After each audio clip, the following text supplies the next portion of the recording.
What's up everyone and welcome back to the MMA Dance. Today we've got big updates on Sean Strickland's return, the middleweight title picture, Conor McGregor's injury timeline, UFC 330 predictions, new fight announcements, Jake Paul's MMA plans, Ilia Topuria footage, Dana White reacting to Anthony Smith, and more. Leave a like if you're enjoying the daily news.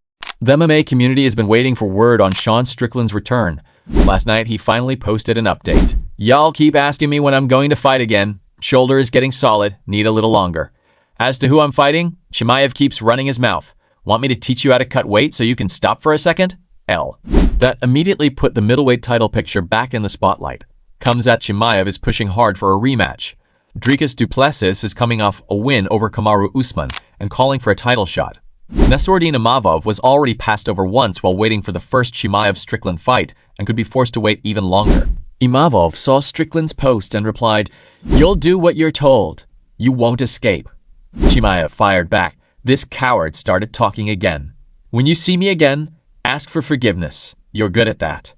The most important thing is don't cry like a girl next time." When a fan reminded him that he wrapped the belt around Strickland after their fight, Chimaev said, "This girl cried too much. I felt sorry for her. I gave it away like a guy lets his girlfriend do his laundry." They seemed to make amends after the last fight. Now they're enemies again. Are you still interested in the rematch? Drop your thoughts on what the UFC should do with the middleweight division. Away from the drama, Strickland recently helped save a friend's life. He and some friends were jumping off a cliff in Nevada when one of them started struggling in the water. Strickland realized it wasn't a joke, jumped in, and got him safely back to shore. No one was hurt, but it could have ended very differently. The friend later explained, "It's freezing. I go into shock, realized I couldn't touch the ground, tried to swim. It's too cold. I gave up and I couldn't breathe. I immediately almost died." Moving on to Conor McGregor. A lot of people are tired of the constant updates, including me, but this time the questions are coming from an actual sports medicine doctor, Brian Sutterer. He's been following the injury closely and is surprised by how well Conor is already moving after a claimed full ACL and meniscus tear. Videos of him on the rowing machine, knee extensions, and recent photos show excellent range of motion, equal push-off from both legs, strong quad activation, and almost no swelling. Sutterer said either Conor is superhuman or this recovery is extremely atypical for a standard full-thickness ACL tear this soon after the injury. He believes there is a real injury, but we may not have the full details because the public timeline doesn't fully add up. Darren Till doesn't want to see him return. He said Conor isn't the greatest of all time. He built his fame with his mouth, and that at his age, with the money he's made, he should stick to promoting.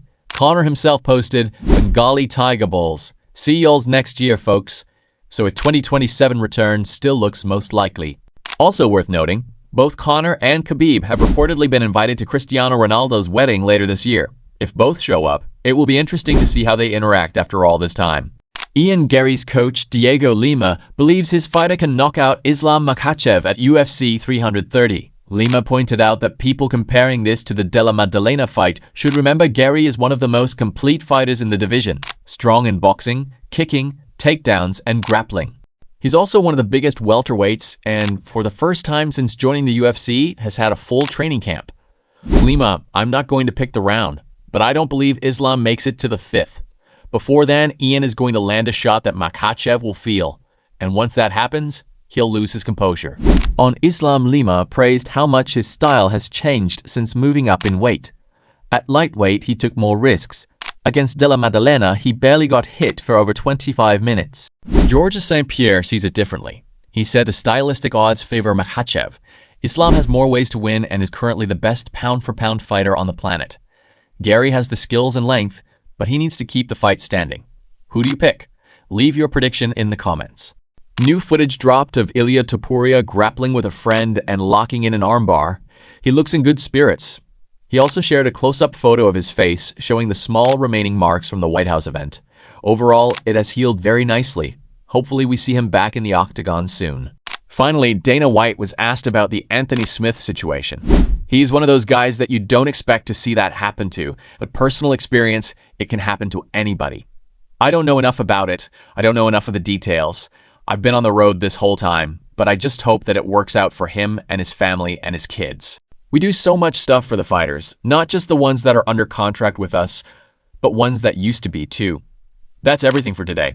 Check out yesterday's video if you missed it. Thanks for watching. See you tomorrow with more MMA news.